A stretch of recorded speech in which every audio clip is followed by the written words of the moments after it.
다 함께 신앙 고백하시겠습니다. 나는 전능하신 아버지 하나님 천지의 창조주를 믿습니다. 나는 그의 유일하신 아들 우리 주 예수 그리스도를 믿습니다.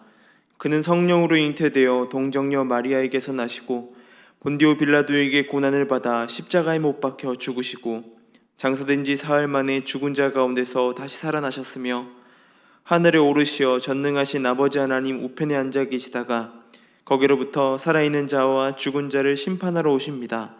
나는 성령을 믿으며 거룩한 공교회와 성도의 교제와 죄를 용서받는 것과 몸의 부활과 영생을 믿습니다. 아멘. 찬송가 545장입니다.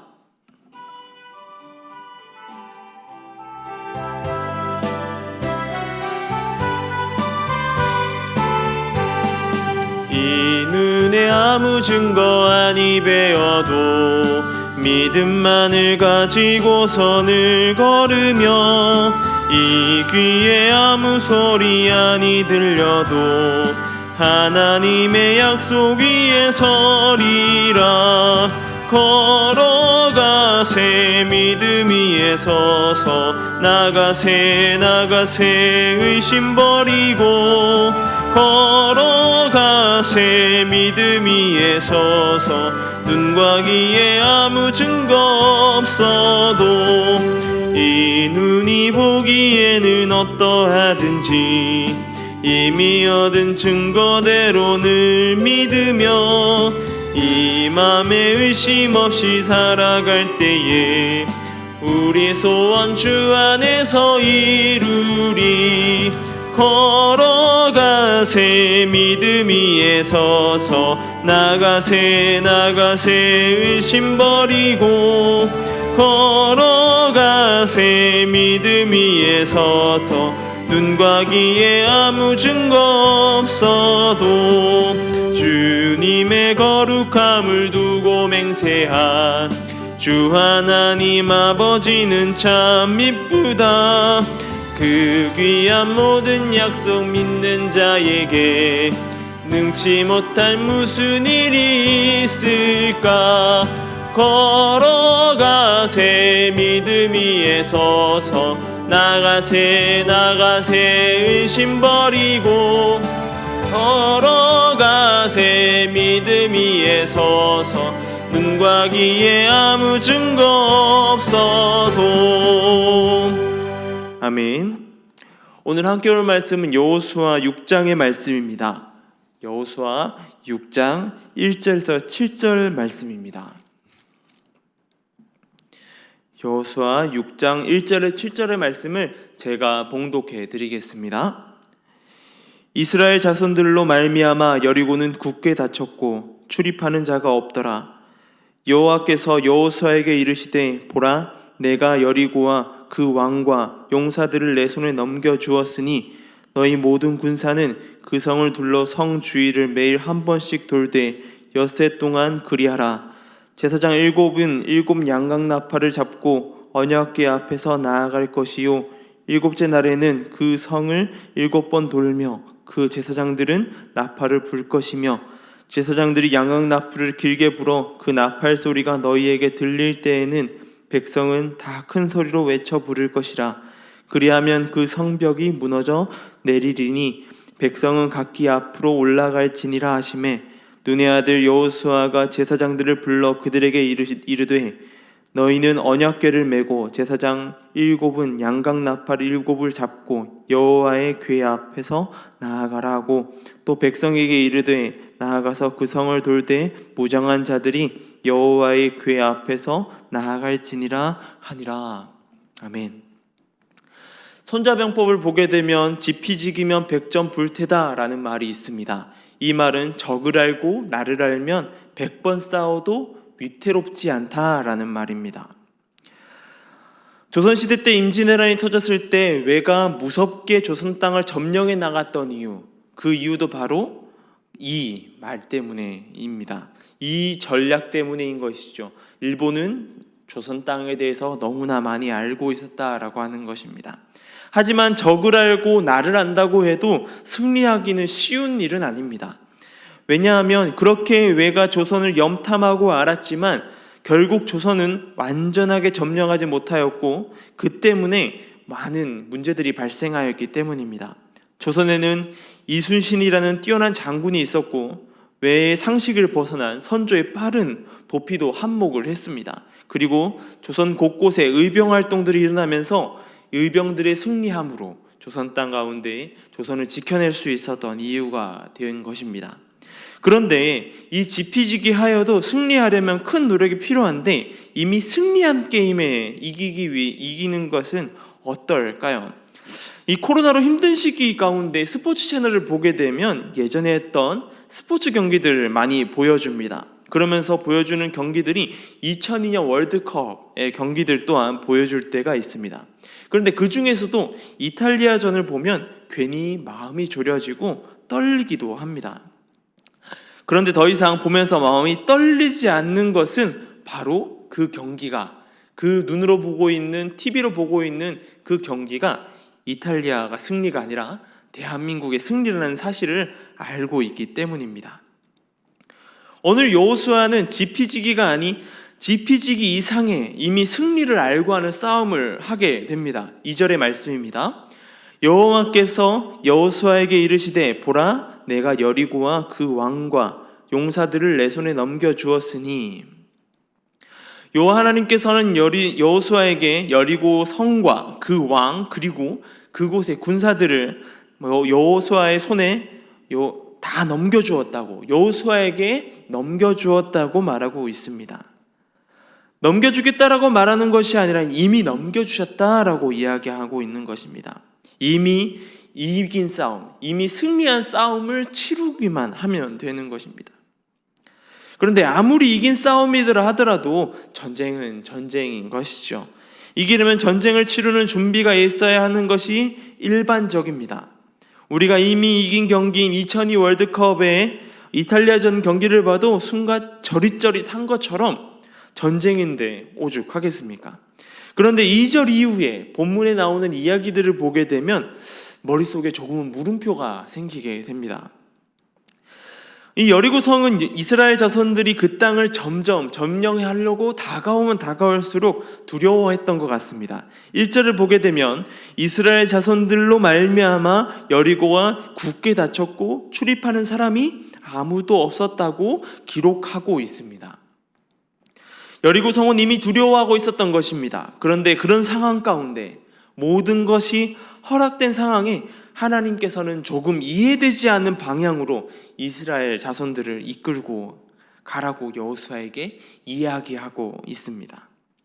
들어가야 할 여리고성은 높고 견고한 성입니다. 아무리 이긴 전쟁이라 하더라도 전쟁은 전쟁입니다. 전쟁을 치르려면 이 성을 어떻게 공략해야 하고 어떻게 전략을 세워야 되는지 그것을 알아야지만 전쟁을 치러나갈 수 있는 것입니다. 그리고 전쟁에 어떻게 배치를 하고 어떤 장수들을 어떻게 배치하여서 이 성을 함락시킬 건가가 중요한 것이죠. 언제 어느 때에 어느 시점에 이 여리고성을 쳐야 되는지 그것 또한 설정을 해야 하는 것입니다. 그런데 오늘 보는 하나님의 설명, 이 여리고성을 점령하라는 방식은 이 전쟁의 방식과는 전혀 다른 방향입니다. 전쟁과는 전혀 다른 일을 이스라엘 백성들에게, 이스라엘 자손들에게 말씀하고 계십니다. 6일 동안 여리고성을 한 바퀴씩 돌고 마지막 7째 날에 7바퀴를 돌고 난 후에 7 제사장들이 7 양각나팔을 불면 이스라엘 자손들이 일제히 소리를 지르는 것, 그것이 전쟁의 방법인 것입니다.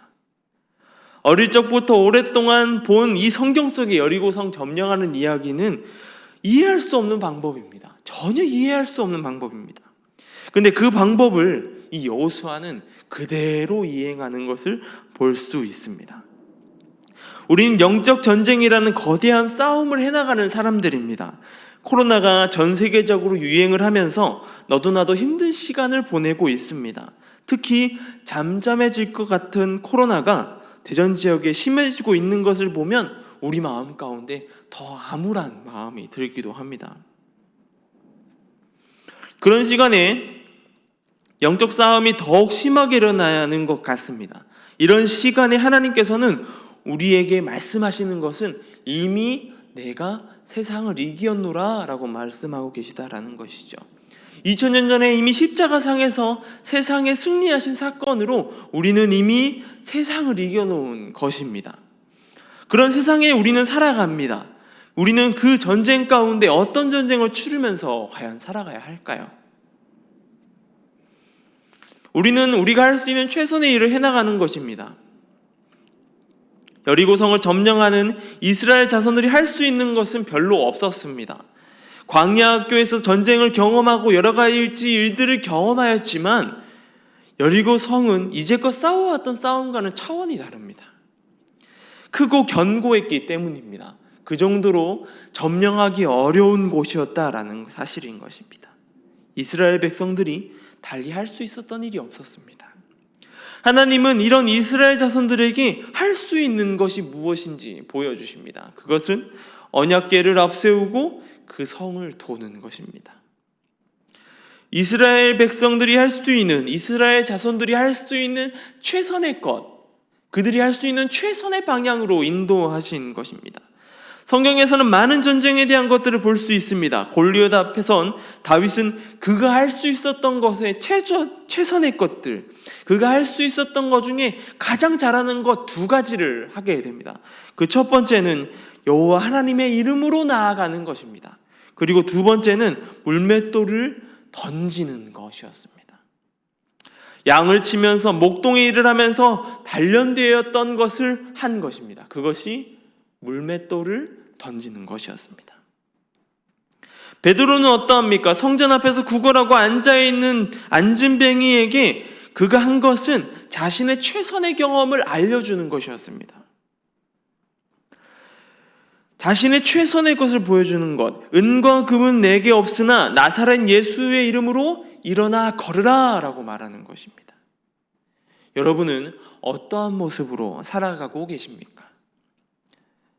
하나님께서 우리에게 말씀하시는 전쟁의 방법은 다른 것이 아닙니다. 현재 살아가고 있는 삶, 현재 우리가 진행하고 있는 그 삶 가운데서 최선을 다해 살아가는 것입니다. 전쟁을 치른다고 전쟁을 준비하고 전쟁을 이기기 위해, 이 세상을 이기기 위해 발버둥 치는 것이 아니라 있는 자리에서 최선을 다해서 준비하는 것, 그리고 그 삶을 살아가는 것, 그 삶 가운데 그 자리 가운데서 열심으로 하나님께서 허락하신 삶 안에서 열심히 살아가는 것, 그것인 것입니다.